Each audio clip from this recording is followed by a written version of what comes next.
Michigan Governor Gretchen Whitmer blasted President Trump on Monday for his criticism of how governors have responded to the widespread protests and rioting in the wake of the death of George Floyd. Following a call with Trump and other governors, Whitmer called the president's response to the nationwide protests deeply disturbing and a clear signal that this administration is determined to sow the seeds of hatred and division. Trump on violent protesters: where are the arrests and longer-term jail sentences? The president's dangerous comments should be gravely concerning to all Americans, because they send a clear signal that this administration is determined to sow the seeds of hatred and division, which I fear will only lead to more violence and destruction, Whitmer said in a statement. The Democratic governor added, "We must reject this way of thinking. This is a moment that calls for empathy, humanity and unity. This is one of the most challenging periods in our nation's history, but as Americans, we must remember our enemy is racial injustice, not one another." Whitmer said Trump repeatedly and viciously attacked the governors, who are doing everything they can to keep the peace while fighting a once-in-a-generation global pandemic.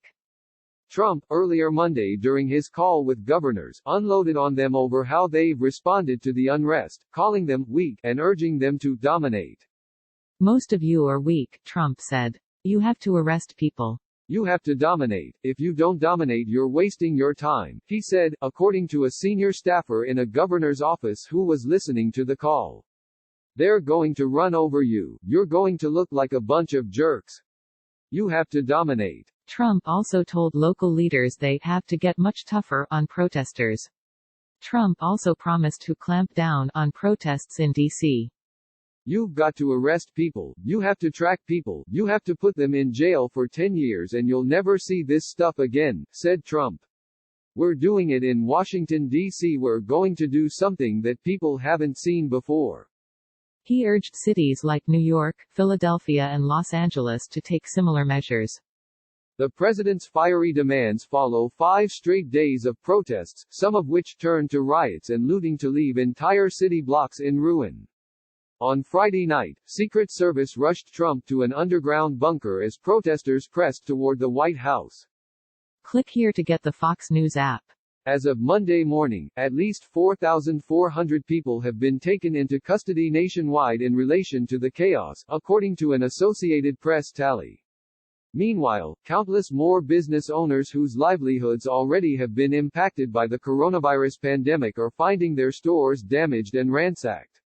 Demonstrators have taken to the streets to demand justice and police accountability after Floyd died in police custody after authorities say Minnesota police officer Derek Chauvin knelt on his neck, reportedly for nearly 9 minutes, while 3 other officers stood by.